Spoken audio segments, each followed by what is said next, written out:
Welcome to Longform, the vodcast where I chat with everyday people about everyday things. Here you'll find topics that range from the silly, the strange, the funny, and even the deep and meaningful. I am your host, David Lee. I welcome you to sit back, relax, and treat yourself to some long-form conversations.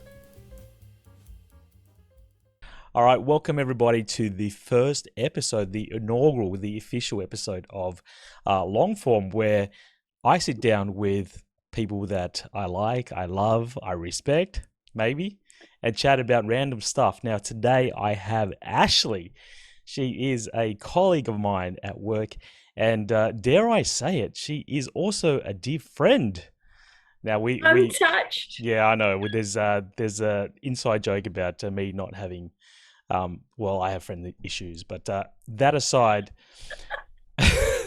That aside, Ashlea has a really interesting topic. Now, when I first asked Ashlea, "Hey, let's talk about something," you came up with, I thought, one of the most, kind of interesting topics we could talk about. So go on if you want to introduce it. Oh, no pressure. Okay. So, topic is how does one define altruism? Yes. Does it exist? What are the boundaries? What does it take for someone to actually be altruistic? Is it possible as humans? Can we actually get it right? And I wonder where how you came about with this topic, because now people may not know, but Ash and I, we're community corrections officer. We work within the criminal justice field, so there is an element of what we do seen as punitive versus altruistic, right? So I think, yeah, I mean, it'll be interesting how we nut it out. I'll ask you first. What do you think altruism is? And we'll go from there. I have the Wikipedia up for everyone to see, so Okay. we're cheating for them. But you define it for me. Well, my definition for me, I've realized when I actually look at the definition, is not correct. Oh, really? Okay. I've been wrong all this We're on time. a great start. So for me, it's the act of doing something with no benefit to you. So you're doing it completely like selflessly. You don't get anything back, no reward, Yep. no Yep. sort of satisfaction. It's just for others. Okay. Could you give me a good example of something like that? Well, you see, then this is the problem. Okay. So the example I always use, and then people are never on my side, Okay. is you're walking into a shopping center and there's $50 on the floor, Mm-hmm. right? How Yep. do you react? What happens? What does your brain do when you see it? You look around just to see if anyone else is there. Yeah, Uh, okay. Not a good start. okay. Well, it's not a good start, but probably the most honest answer you're going to get. Or the start. Okay. Well, Well, I yeah, find a better look, example. honestly, I'd probably look Mm. around and be like, first, I have to question whether do is the first thought, is anyone around and has anyone dropped it, or will anyone see me take it? That's Okay. that's So there's like two there. there's two there. There's two there. First, and it will happen so fast, and I'm sure for a lot of people listening, it happens so fast, and you think, okay, it's that split second decision on whether you take it or whether you look around and see who's dropped it and whatever. Yeah. Obviously, if there's a lot of people around and you see a person over there scurrying, like innately, me personally, I would probably go hand it to that person. They're frantically Okay. looking for it, then yeah. But I mean, if I was by myself in a shopping center and there was no one around in that aisle, in the women's lingerie aisle, and there's a $50 there, I'll probably take it and stuff it in my knickers. Pocket it. Yeah, exactly. Bounce. So, like, you have that as a scenario. Why do people disagree? Like, what's the thing there that people disagree with? I'm starting to think it's me. I'm thinking I'm the oddball here Mm, because automatically where my head goes is there's not even a chance that I would take that. okay. All right. There's So, I don't know okay. if that, If there was no one around, what would you do? well then the problem becomes what do you do with it? Where do you take it? Yep. Who does it go to if there's no frantic lady at the end of the aisle having a Well, panic? I'll ask you, what do you do if there's no frantic lady? Well, then there's scenarios. Depends where I am. If I'm in a shop, then you could take it to the shop owner, to a Okay. counter, to a Yep. register, so someone has somewhere to go to ask for it. Okay. It's So you always would the go argument of leaving it alone. you would go out of your way then. That's what it sounds like to me. You would go out of your way to return it. And but it feels like you don't even care who you return it to, as long as you don't take it. Well, yeah. Well, then maybe that's the moral issue. Is it? Yes. But handing it to someone, Mm.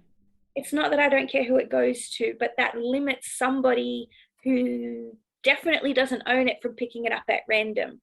Do you know what I mean? If it's left on the floor, Yes. then somebody random could just come past and take it, Yes. compared to if it's at a counter, a person looking for it knows to ask for it.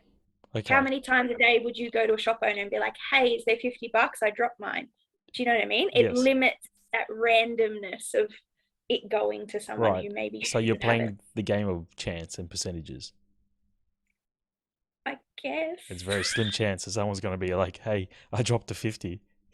Yeah, here's the serial number. Like, I counted it on the Yeah. way. It's definitely So mine. the other argument with altruistic behavior is that a lot of people say there's always some underlying aspect There it is. that triggers that altruistic behavior, right? Like, and that's the selfish aspect, which is you're doing it. And I'll give you an example, right? Liz and I, my wife, we have this. Oh, I shouldn't say it, but I'm going to say it anyway. You're too late now. You're too deep. Well, okay, so you know me, I don't have many friends, but this is my wife's friend, and so she like does a lot of what people would consider altruistic work, Okay. right? She's into Buddhism. She has this own center that she does, and she gives back, and she does all the good stuff, all the warm fuzzy stuff, right? But she puts it on social media, right? And the Oh, cynic in me and many people within our circle is like, oh, mm-hmm. she's just signaling, right? Virtue signaling. Have you heard of Okay. that concept, No, that term? That enlighten. the term comes from people that like do good things just so they can brag about it because they want to show the world how virtuous they are, right? Mm-hmm. They are signaling to the world, look how great I am because I'm doing all these things. And the argument with altruistic behavior is, well, if you're doing it out of a selfless act, should you be advertising it? Yeah, valid point.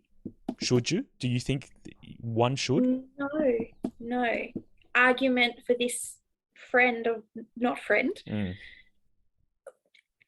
Is there a possible benefit that the work is promoted not to boost her, but to boost, I don't know, services, support, Yep. funding? Yep. Do you know what I mean? Like raising awareness, etc. Yeah. Yep. Yeah. I mean, there may be, or am I just being a prick then?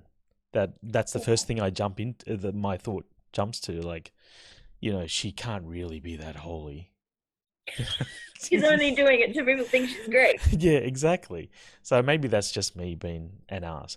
But there is an element, but like I'm not the exception. Like a lot of people Okay. think A that lot of way. people think that way. Yeah. Yeah. So, Yeah. it's so maybe innately within us, we don't feel like people do altruistic things just, out of their own nature. Semi-related side topic. Go on. I am a person who has volunteered overseas, and that I has know. become quite a taboo thing to admit to people. There was a period of time, not even necessarily when I was doing it, where it was like, oh, hey, that's really cool. Tell us more about that. Tell us about the program. Like everyone thought it was great. Yep. Now I feel like if I ever bring it up, people are just kind of like, put your white privilege away and please just leave the table. Like nobody cares that you think you're important. And that was certainly not something I had thought about when I went. Okay, so yeah, I've stalked your Facebook, so I know that you've done yeah, take it as a compliment. That I know that you've done, Yeah. I mean, explain it. What was it? What were you doing? Okay. So I went with a company. Yep. I went twice, so there was 2 different trips. But the company runs on the same premise, so it's normally around children. So there's always an element where you either teach English, or like an orphanage type situation. So you do Okay. some daycare or just interactions. Yep. And then each country has like their own specific program. So I went to Ecuador, and in Ecuador, we literally were out in the jungle. We were like bricklaying Yep. showers, toilets, and plumbing, for the houses.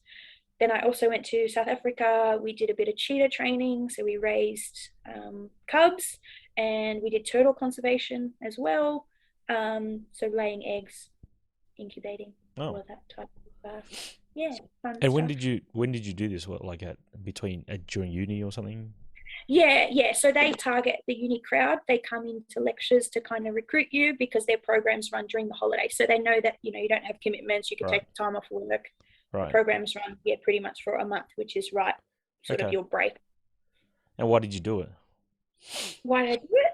I love to travel. Okay. I love to be overseas. I Yep. love to be a part of culture as well. So I guess there was an element where I was like, if you're in with these people in their environment, I'm not going to a tourist attraction. Do you know what I mean? I'm Yep. not going Yep. to the most famous parts of the country. I'm seeing people in their houses, in their element, Yep. um, and to an extent at their most vulnerable as well. So, you know, they Yeah. are not putting forward the best version of themselves. And not that I wanted to help or to fix it, but I can actually experience it in a real way rather than Yeah. a tourist way to get my attention. So the reason I asked that is that, can you tell me at that point versus now in hindsight, like, was that, from your answer, it didn't sound like it was purely an altruistic like thing for, that wasn't the reason why you want to do it, because you said like, I like traveling, and that kind of is like a self,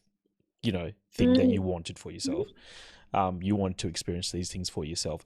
And I'm not saying it's a bad thing. Like, people can benefit from things that you do, right? That's the other argument with altruism. It's like, well, it can be a mutual benefacting thing.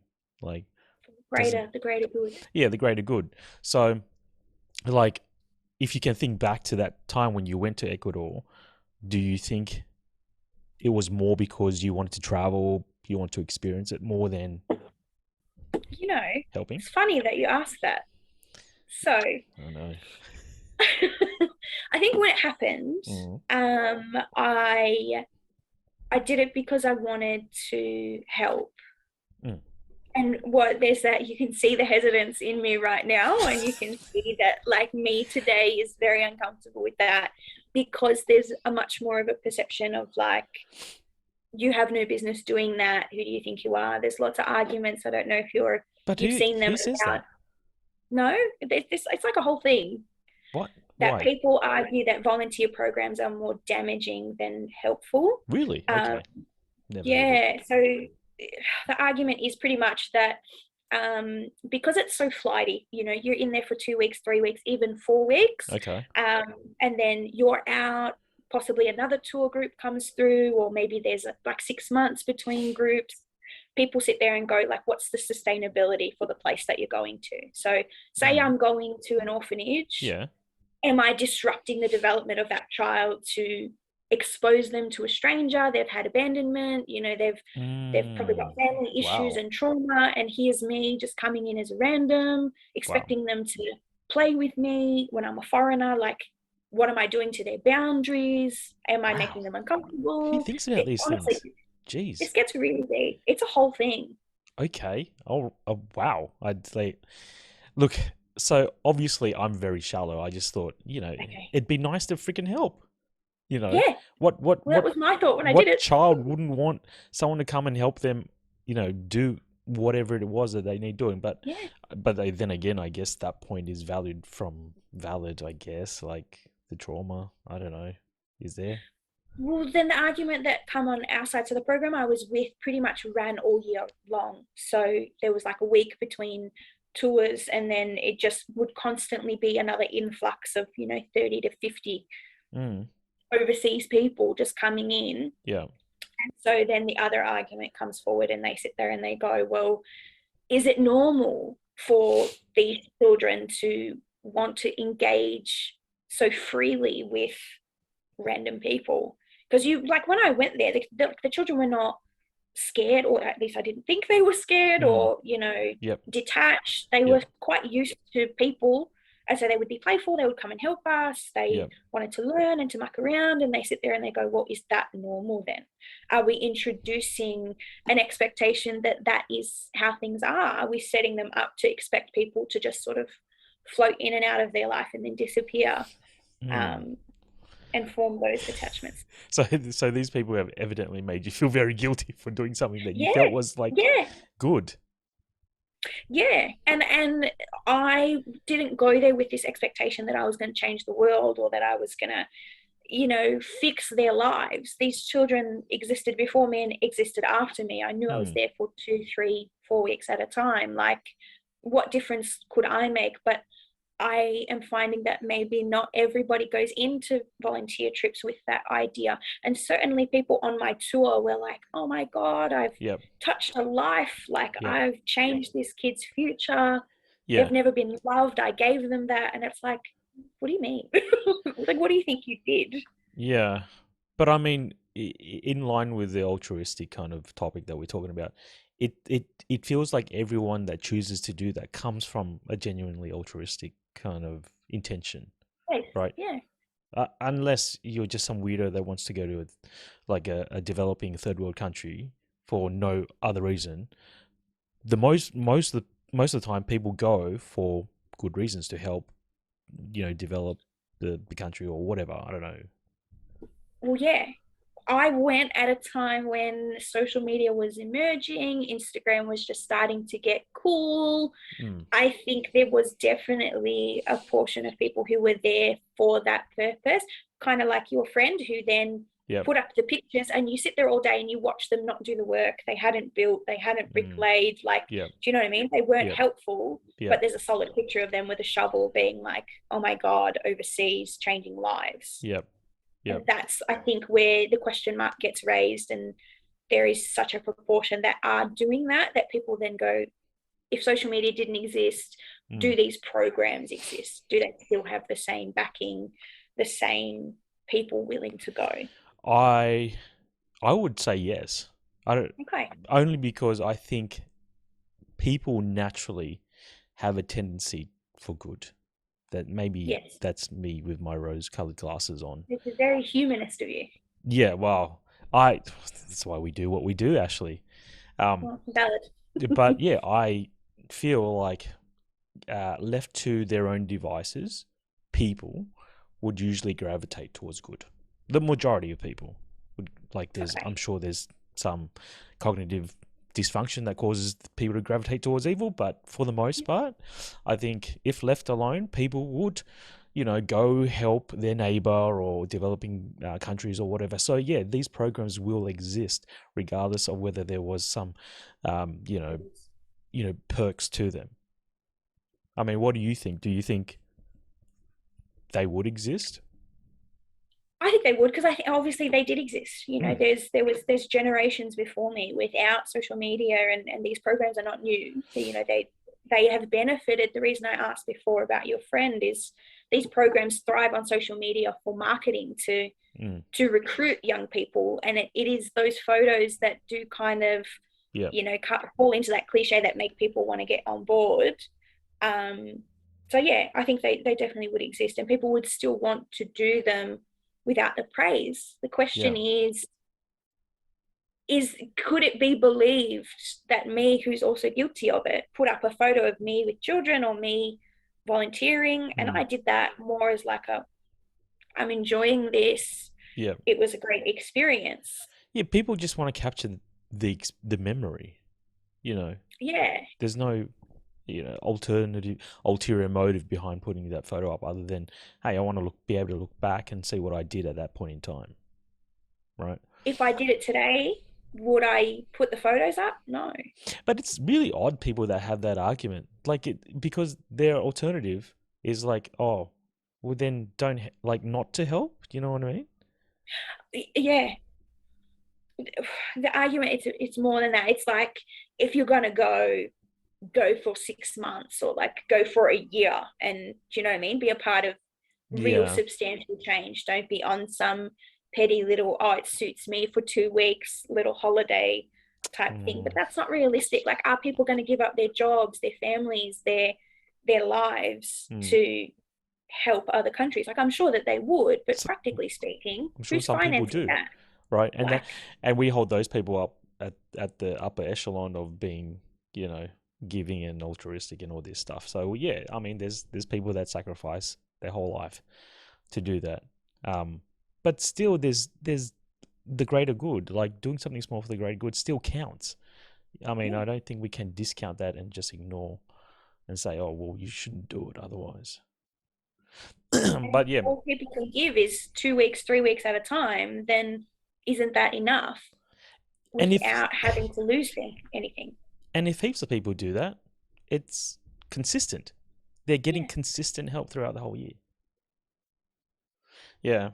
It's funny in our job with what we do because we kind of have to balance that line between being altruistic, wanting to do good for the guys that we look after that come out of jail, come out of custody, want to help them, but then also have to balance. Like we balance so many things, right? We have to balance the Yeah. safety of the community, we have to balance the integrity of the actual order, the Yeah. integrity of the conditions that they need to abide by, and then our own wishes. Like depending Yeah. on who they are, me and you are very similar, where we Yeah. want to be able to help them as much as possible.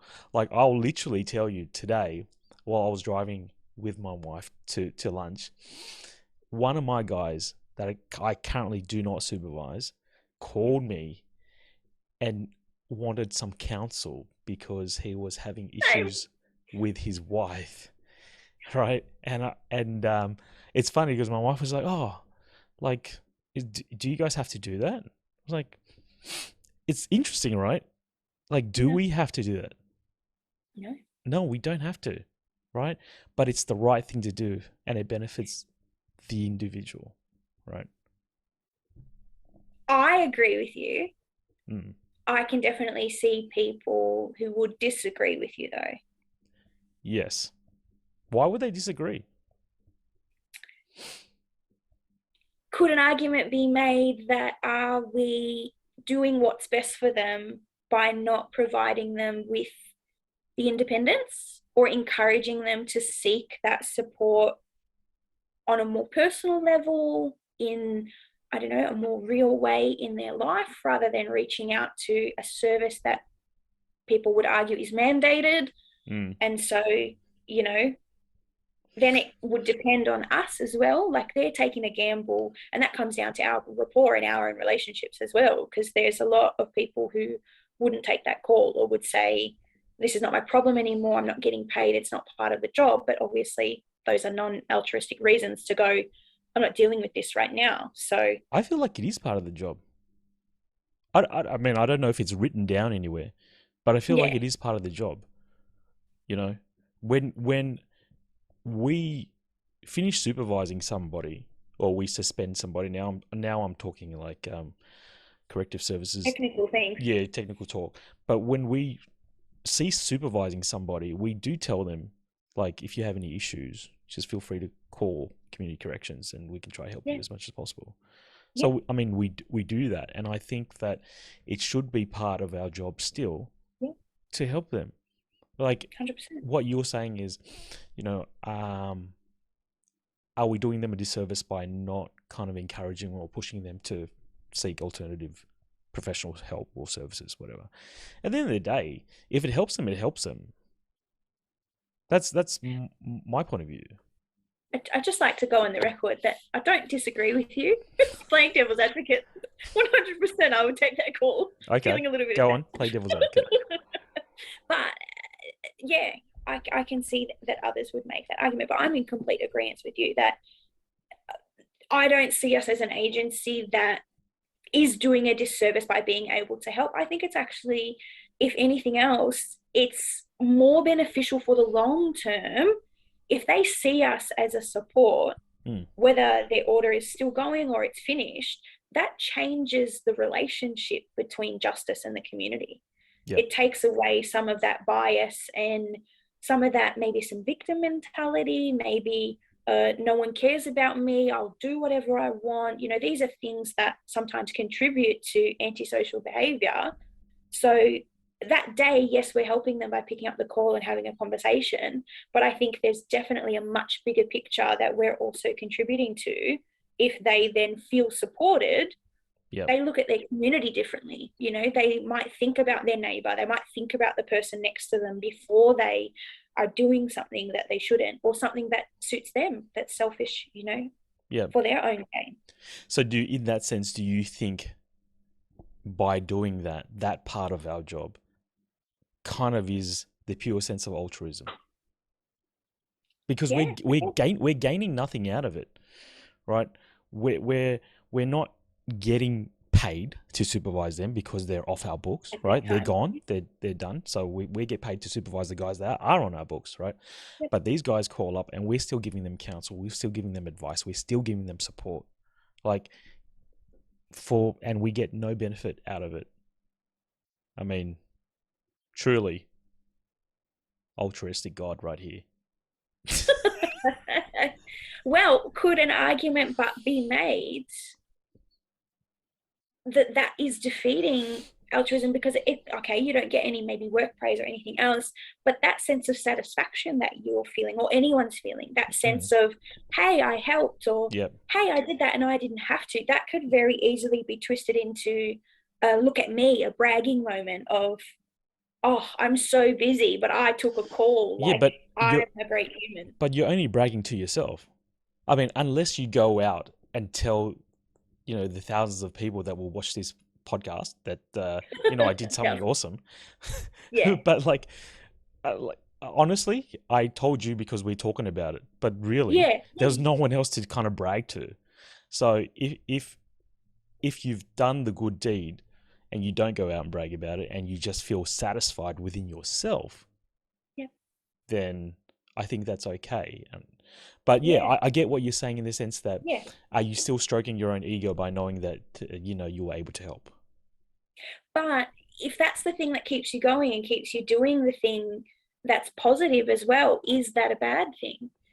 If a little bit of satisfaction or fulfillment, in your purpose is Mm, the reason that you come to work every day, or that, you do pick up the call next time, yep. is it so bad that that's maybe a little bit of what drives us to want to help? I think that goes hand in hand, right? It Yeah. goes hand in hand with altruistic behavior. I mean, the person has to get something out of it. Otherwise, why would you do it? We see that this is where the argument is, because it's meant to be selfless. So if you're getting something out of it, Mm. is it altruistic? Do you know what I mean? Give me a completely selfless example then. Well, there's an argument that there is no such thing, that Yeah. altruism cannot exist, because somebody is always benefiting from something Yes. about their engagement. Yes. I think I read, I will put my hand up and I will admit Wikipedia it. I did some research because I felt Okay, like nice. talking to you, I'd be really stupid at this topic. But there's this biological sense of altruism too. Like, Okay.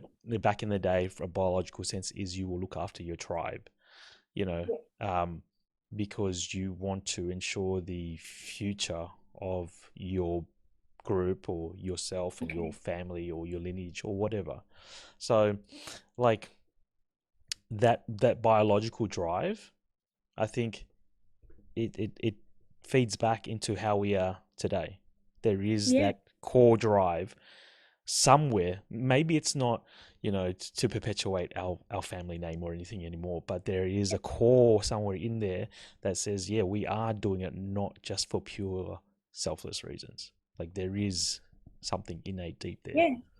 If it, like, do you mean as in if it comes with the betterment of our community, our society, our environment, Yeah. it's got that impact, then it flows on, and then we live in a better world. Yeah. And And it's so bigger that's than why we do us, it. right? It's Yeah. bigger than us. So it doesn't have to be like a positive impact just for us personally, our own Yeah. sense of satisfaction. Like Mm. like you said, when you're Yeah. helping this guy, he may turn around and treat his community much better because he Yeah. feels like someone does actually want to help now. Yeah.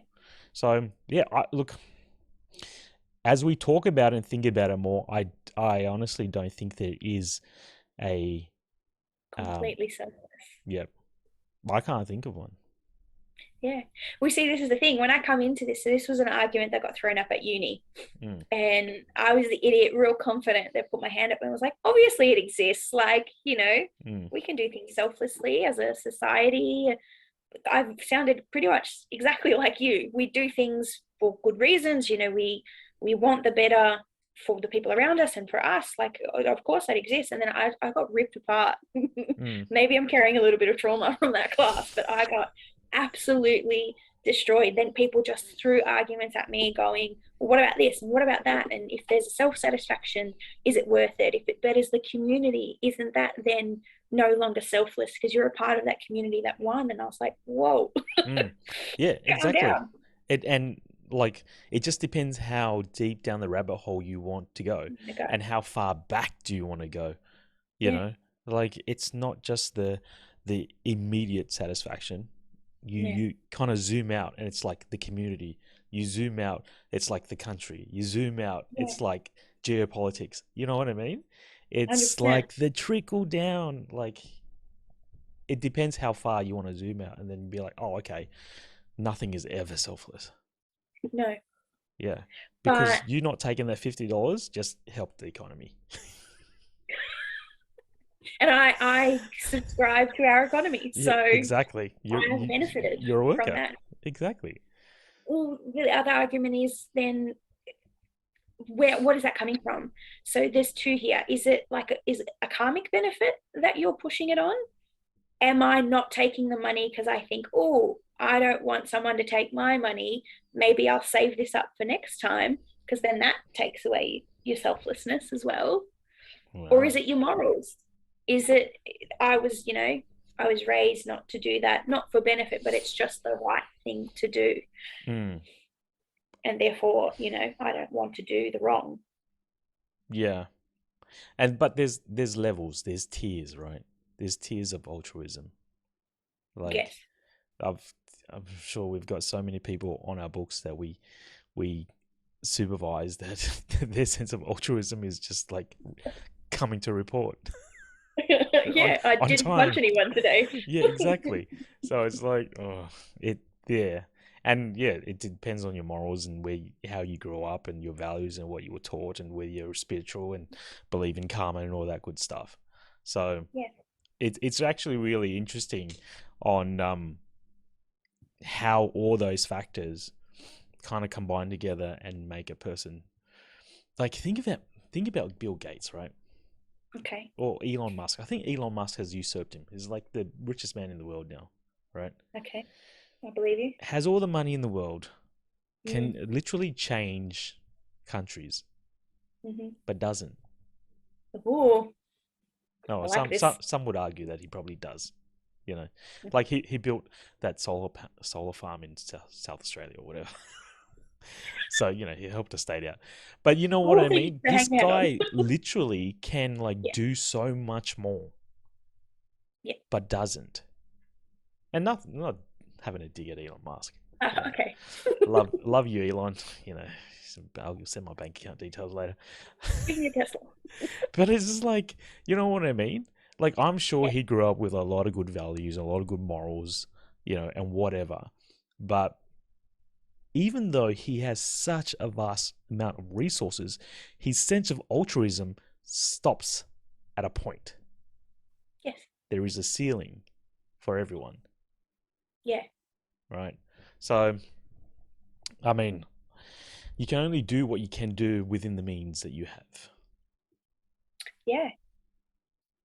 Which comes back to the volunteering. If all I can give is 2 weeks, 3 weeks, is that enough? If all I can do is not take that $50 and that's a part of making someone else's day better, then that's all that I can do Yeah, but today. I feel that is more of a moral argument than anything else.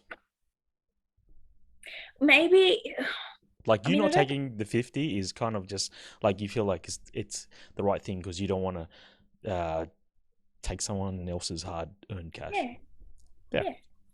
yeah. It's not Thank a you. I was sitting here thinking, how am I going to get out of it's not karmic? Like that wasn't my point, and you've just done that. Thank you. Yes, yeah because well maybe it's your own guilt that you. Oh man, that makes me even worse. it's not a like a I wouldn't like that done to me thing. It's like yeah, just on a bigger level above me, it's not right to do. It's an I.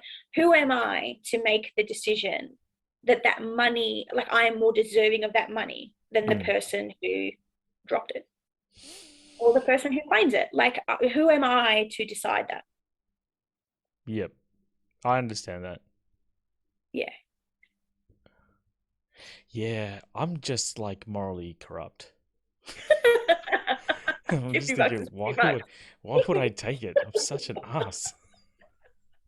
If no one All around and right. someone dropped it, Let's unpack that, Dave. Let's really get into that. okay, What are you going to do with 50 bucks? Do you view yourself as somebody in need? Is that going to no, change anything for you? no, no, it would So then why are you picking it it'd up? pay for dinner. That's literally all it will do. And And if 50 bucks was not on the ground, would that have been even a remote concern for you? no, not at all. So it was just extra money, pocket money. I could buy an NFT with that money and then turn it and flip it and make thousands of I was dollars. waiting for that. I was waiting for it. I'm going to buy Bitcoins with it. Just buy some crypto. No, no, you're right. It wouldn't have made any difference at all. I would have been none the wiser. I would have lived my life without a care. But because I'm morally corrupt, I've taken it. God, Yeah. so horrible. The whole purpose of this was just to make you feel bad, and Oh, I've done it. wow, wow, this what an intervention this has been. But you know what? Like seriously though, so many people would take it. I'm Yeah, just I trying to know. make myself feel better at this point in time. But It's not fair like to everyone else. I honestly believe a lot of people would kind of just look around and tuck it in somewhere You're going to because start a poll and just be like, I know who's going to back me? $50 is $50, guys. Come on, no one's Why don't around. you? Oh, well, it's the age-old question, Dave. What's your price? At what price Oh, do you lose your morals? You've lost yours at 50 bucks. you know That's what? pretty bad. We play this game at work, and All the time. it's even worse. It's like yeah, it's not even about $50. Like, what would you do if X happened? Oh. And you know what? I always say everyone has a price. That was Yep. my argument at work. I said everyone's got a price. Yours is pretty low. Evidently, mine is $50. You're going to raise your children in a world where if it suits you, take it for 50 bucks. Do you know what? Now that you mentioned it, like I would feel bad. Hey, if the thing is, people don't dwell on it long enough. Yeah, that's what, yeah, That's that's that's valid. the thing. People don't dwell on it. Like I look at my YouTube analytics, and people watch my videos for like 20 seconds. Oh, Yeah, it's like, yeah, I I don't know lost how you. that analytics works, but like people don't watch for long, right? So people Yeah. have such a short, attention span now more than ever that if they were to see something just happen, the worst, most grotesque thing, I reckon it's out of their mind within like 24 hours, right? Oh, Yeah. It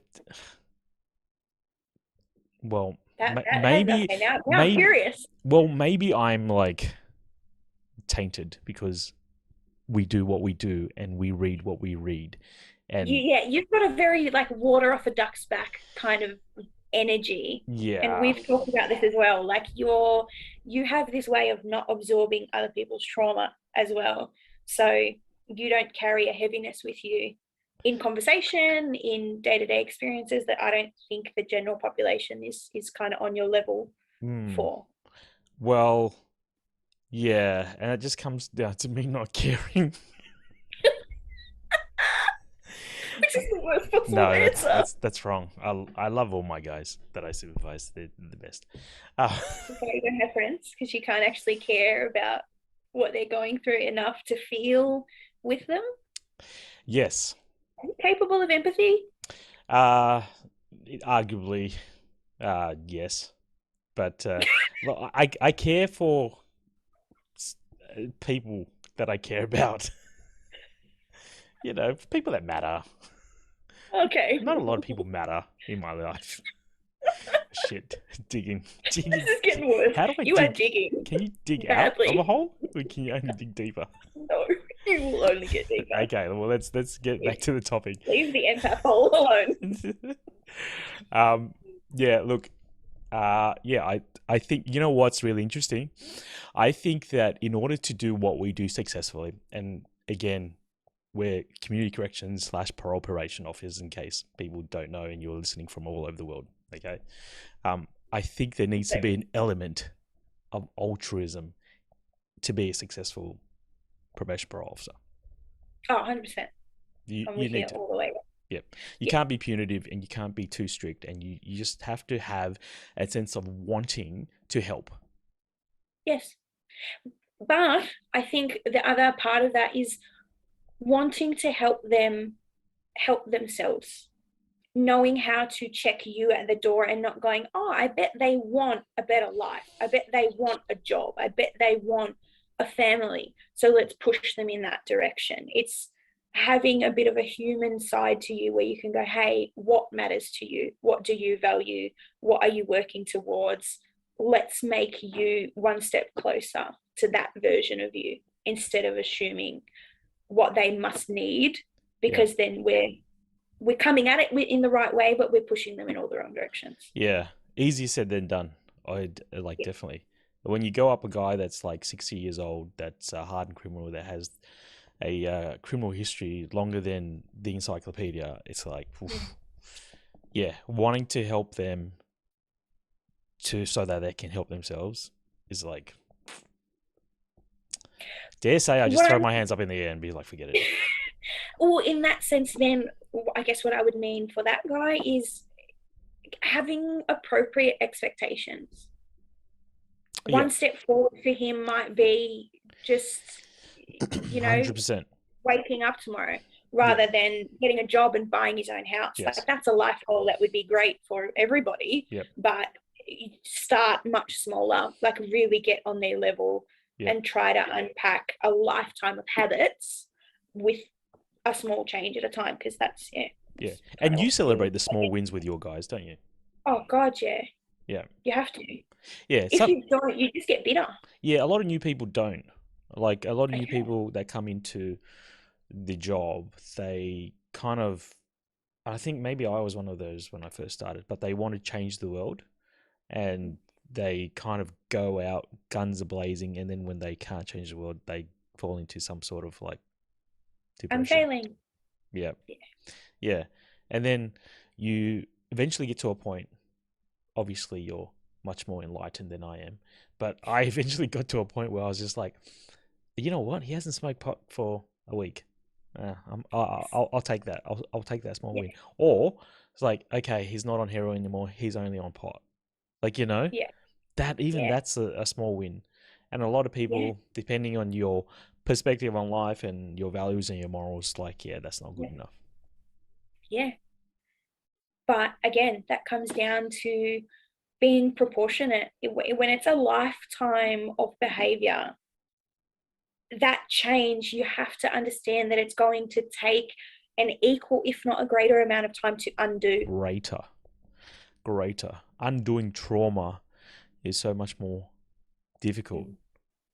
You know, like it's just the human psyche, right? You create happy memories, but the moments of trauma just override all those positives, and especially when you're not a highly functioning person, when those bad moments completely overrun your life. Like you don't Yeah. have the capacity to actually reflect back and say, oh yeah, I've actually had some really good wins. Like that hardly ever happens. But anyway, And that is fascinating, deeply fascinating to me, how the memory works, how much more triggering negativity can be, how much more we naturally cling to it as well, and the mm, positivity gets lost. And it can be, that old cliche, don't let 10 seconds of your day ruin your 24 hours, and that's all it takes. Someone makes Mm, a comment, gives you a dirty look, cuts you off in traffic, that those fleeting seconds can set you off for hours at a time. But the people holding the door open for you and saying have a good day when you leave the shop, you kind of take that for granted, like, oh, I deserve that, mm, but I don't deserve the negativity. So it kind of pushes you in a direction of victimhood in a way, where you're like, that's not fair, and now I'm annoyed, or I'm sad, or mm. I'm experiencing these long lasting emotions over something so short. Yeah. Now we're going completely off topic, but that's okay because like literally this is the first one and it's gonna be freaking epic. But why do you think that is the case then? That we are kind of I agree with you. Humans are hardwired to kind of dwell and the negative impacts stay with them much more than the positives. Like, do you like? I think it's like a biological reason why that's the case that we cling on to the bad times because it's a learning, it's a survival mechanism, right? Like you need to cling on to the bad thing that happened to you so you can kind of avoid it in the future. You know what I mean? It's a survival Yeah, yeah, thing. Like if you yeah. put your hand in fire, as a It hurt. Neanderthal, it's like, yeah, don't do it again. And that's why there's that feedback loop that you always remember the negative. Yeah. I mean, that's my rationale. I don't know. Yeah, I think you've nailed the more like fundamental idea of it, but I think it comes down to what we feel we deserve as well as a race, as humankind. We feel that we are kind of owed something nice, or we should be experiencing those little wins, that those acts of kindness, or just even a neutral response from our own environment. And so Mm, it's like, I don't deserve mm, to be yelled at, or to feel angry, or to, do you know what I mean? mm. Where But if it's hardwired into us from a biological reptilian brain kind of sense, mm, like how do you think you're going to change that? If it's hardwired that we actually keep and value those bad times because those bad times actually teach us to avoid them in the future, like how do you then change that? you practice or put in the effort to learn, it feels hypocritical that this is coming out of my mouth, but things like gratitude or I was going to say mindfulness, your gratitude diary. not a gratitude diary, no. So I was like, I knew that would be the first thing that you said. But just teaching yourself to practice the wins, or to develop that insight and that perspective of, what can I control? What could I do differently? Was it on me that the good or the bad happened? And Mm, then finding a sense of satisfaction in yeah, either. Did I yeah, actively contribute to a good part of my day compared to a bad thing happened out of my control? So, if you ask me, was my day good or bad? I'm going to say good, because I put the effort in and I'm reaping the rewards of that, compared to, circumstances happened and I didn't agree with them, and I'm not going to be weighed down by that. yeah. Yeah. But yeah, I always feel like you're going to be fighting against that though, that natural impulse, that natural Yeah. instinct to like just beat down on yourself. I mean, Yeah. it takes a very, like I said, high functioning, very zen, very, you know, enlightened person who knows themselves to be able to, you know, don't worry about it, mate. Look on your face, like, oh, people who know themselves, like they're the worst people in the world. Well, Like, to be honest, I don't know anyone that's like that, but still, I think it just takes a special kind of person to be that perfect. but is it perfect?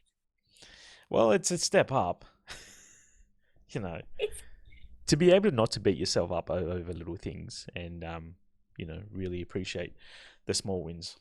I think I think you're so high bogged level down of with functioning. yeah, I think you're so bogged down with just life half the time that you just run through life. You don't really get to stop and be like, yeah, oh my god, my life's so depressing. It's taking a really bleak I turn. know, I know. I love my wife. It's all good. And my two kids. Look, it's 11 o'clock p.m. When I go to the gym and I get really tired, Yeah. my wife says the subconscious David comes out. You know, Oh God. the David that doesn't consciously think. That's when I'm at my best. Yeah. I go around telling her, oh, how much I love her, how much I love the kids. And she really enjoys that, right? Because she's just like, oh, that's the real David. That's the subconscious David. That's the David that's so tired that he can't even be bothered to make up, like, push a false exterior. She's like, that's Oh the real wow. you. I know the real you because, you're just so buggered. So yeah, Meanwhile, everything else is just fake. if you see that, oh, that's scary because I've also witnessed. Oh, what? Yes, I'm going to go here. I've witnessed the other side of David, the savagery of what I thought was a subconscious David just speaking without thinking. And Happens a you've lot. stuck your foot in one or two things. Oh, are we talking about that incident Yes, where yeah. someone stepped out on the road? Oh, no. No, what did No. Didn't even think about that. yeah, I say things. That's Yes, not so that. you see, your Yeah, subconscious is not always nice. It is not always a happy-go-lucky self, but maybe it is honest. yeah, That was definitely how you were feeling on the yeah. road. There's that. Yeah, yes, that's right. Subconscious David is very honest with no It filter. aren't all of us. It's no good. Yeah. Yeah, All of our subconscious, when we're not thinking, is this person going to judge me? Where's this going to go? What's going to happen next? All of our subconscious are honest. It's just, are they socially and culturally yeah. appropriate? You know what I should do? I should get really tired from the gym and see if I'm more altruistic. Then I'll know truly, am I that way inclined? Just, you know what? I'm going to start leaving money around the office and just see if it goes You're gonna missing. lose it Well, all. I shouldn't tell you this. I should just do it. The studies of people in office settings where they Oh, put like cans of drink in the fridge and say it's $1, and they put the dollar next to it yeah, so that you could pay for the drink and people just take the drinks, even though it's still costing them nothing. The money is physically there.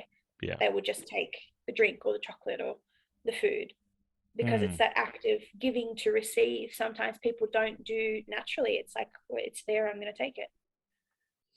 yeah. It's also a cultural thing, though, I think.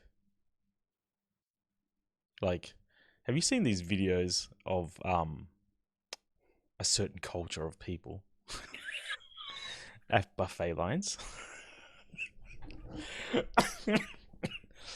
and No, tell me more. and like it's funny, it's hilarious. There's this video of this guy, right? He has a plate and he's at a buffet table or whatever, and he's getting prawns or something. It is like he gets prawns and he puts the prawns on the plate and he fills the plate up with prawns. And there's a tray of prawns and he has a plate, fills his whole plate up.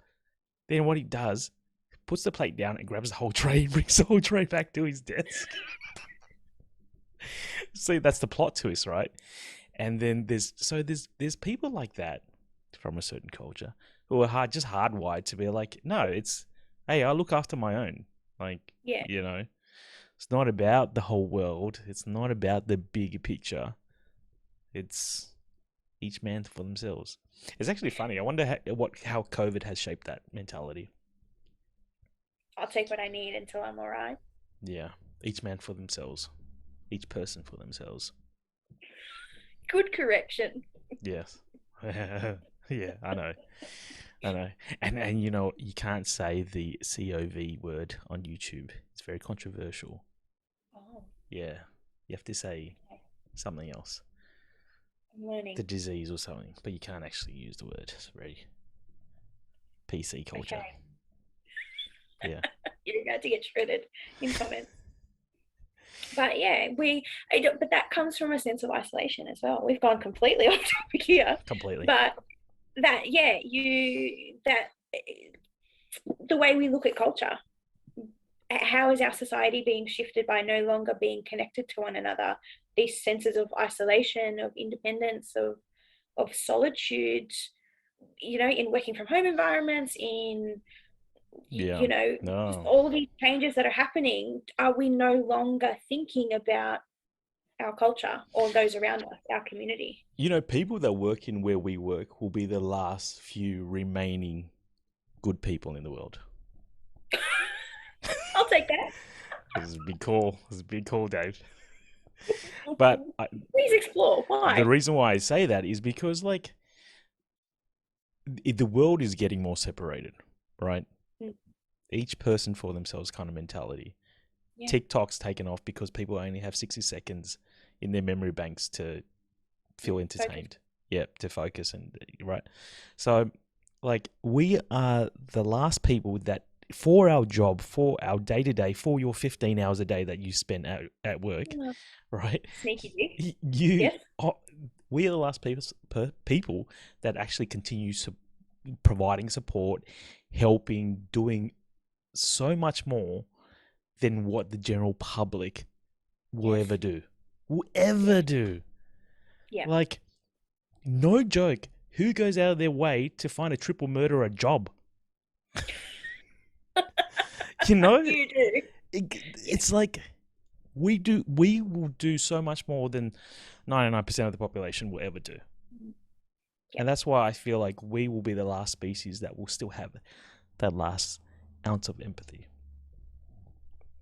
Wow. Stroking my own ego. It's amazing. Tell us, David, why are you in this career? Why are you here? Save the world, baby.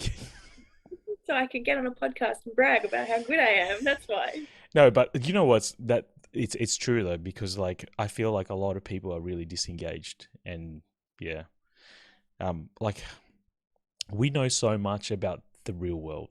Like I'm sorry, it's not bragging. I'm not bragging. Like we actually see much more than the rest of the public will ever see and ever appreciate. You know, so we see all the mental health, we see all the drug abuse, we see all the victims, we see all the trauma, we see all of that, the whole gambit of freaking human emotions we see. Right? Some people go throughout their whole life with a silver spoon up their ass and won't even see any of that. Yeah. So that's why it's very easy to say, oh, this person has done that thing, they must be this way, or they must be doing it for this. Or, you know, we are also so connected to the source. We're not looking at the victims, we're not looking at the impact, the consequences. We're talking to the person who's done it. We have a connection to where it's coming from. And I don't know about you, but when I started this job, I thought I'd be a certain type of way, I'd be a certain type of officer. Or even when you read a file, you think, okay, I'm going to walk into the room and this is how I'm going to play it. And then the person that you talk to presents a side that's not on paper, that's not written down somewhere. And you go, you know, hold on a second, something terrible has happened, but there's a reason for it, or it was coming from, you know, some type of place, or there's always more. There's always more to it than just, it was bad and I can be annoyed and put that in a box of like, I don't like that. It's over there now, distant from me. I want to save this conversation because I think this is a really conversation for us to have on this podcast. And I want to pick your brains on how you've changed. Like you said, you thought you'd go into this job, be a certain way, read a file, go in and address that person a certain way. Like, I want to discuss that and explore how what we do really can like make an impact and change you, a fairly high functioning person. But yeah, that's a big topic for another day, and I think it's good to enlighten people on what we do. But yeah, to think that as a society, are we thinking about those things though in general? Are we thinking about where other people are coming from? Are we taking a second to actually listen? Are we running off assumptions and just going, I don't like that, so again, I'm going to distance myself from it before you understand it? Does it not take more strength to sit in an uncomfortable situation, acknowledge that you disagree with it, but, you know, at least attempt to understand it, or have a conversation about it, rather than just avoiding it because it doesn't suit you? Yeah, it's really weird. Like in the information age now more than ever, when anyone can find out anything about anyone and just be so learned on any subject that they want to be. Yeah. Like so many people choose to just ignore, you know, What's happening? yeah, what's happening to their neighbor, happening to themselves, and I don't know, somehow just drown it all out. It's amazing. I feel a little bit attacked right now. Oh, no, no, wait. I wasn't referring to you. Well, you don't know this as well, so it wasn't on purpose. But I don't have an aerial in my TV. So growing up, I always watched the news every Like night. now? Like, You still don't yeah, have an aerial? yeah. So when I moved to Okay. New South Wales, which is a few years ago now, we originally got an aerial. We plugged it in, I think, for maybe like 6 months. Then Yeah. we kept tripping on the cable and nearly falling down and dying. It's So we like, pulled the cable out because it was annoying. And our TV now is just, it's like a giant projection. It's to, watch movies or stream stuff, but we don't right, actually have a live feed to like free to air television TV. or, yeah. But that really impacts my access to news. So growing up, I watched the news. I didn't read the newspaper and I didn't get it on my phone. It was watching the news and, hearing those daily events and what's going on in your community, all of that sort of stuff. And then losing access to that, I feel like, yeah, I live in a little bit of a bubble at the moment Mm, where yeah. I don't necessarily know what's going on around me. Yeah, it's weird. It's especially like when you go on holidays and you like Mm, literally just switch off for like a week or two and yeah, something happens, you're like, wow, really? It's so yeah, it's so cool that I could just ignore some massive event that's happening in the world and be so oblivious to it. And my life hasn't changed one bit, yeah, you know? yeah. And how much your direct environment changes that. I where I come from there is I speak to being from interstate. I don't feel a connectedness to New South Wales, but if I heard news from Melbourne, Mm, there's something about me that would be like more attentive to it, and it's not my environment anymore, but yeah. it's still naturally where I fall. Yeah. And when I go on holidays and I'm there, I'll watch the news and I care about what's happening. But if something happened in New South Wales, like I wouldn't have any type of attachment. It's that close to home feeling I think we're all kind of looking for, to go, oh, that stresses me out because Mm, it could have been me or it could have been yep. someone I cared about or happening around me, that draws us back in. Yeah. And honestly, you can go down the rabbit hole with this. But with the guys that we supervise, it's that sense of belonging that they're after. They don't Yeah. have that. So you're speaking from purely a geographical sense, right? Yeah, I feel like I don't fit in. Yeah, and like for these guys, they feel it from like a spiritual sense, right? Yeah. They feel like they don't fit in from like within their own body, within their own Yeah. social circles, within their own community. Like Families. and like you feel that way just from a pure physical geographical, you just moved into state and you feel that way, Yeah. right? You feel Mm. that sense of discomfort, that lack of care for New South Wales, right? But Yeah. these guys, they've grown up with From nothing. here. Yeah, exactly. They grew up with nothing. They have no attachment to anything. It's probably why they can go out and do what they do. You know, Mm. no empathy, no attachment to nothing, don't care.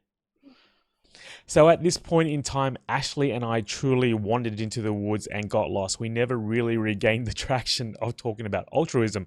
But if you really enjoyed what you heard or what you saw, then please stay tuned. We'll have more of these long form conversations coming out.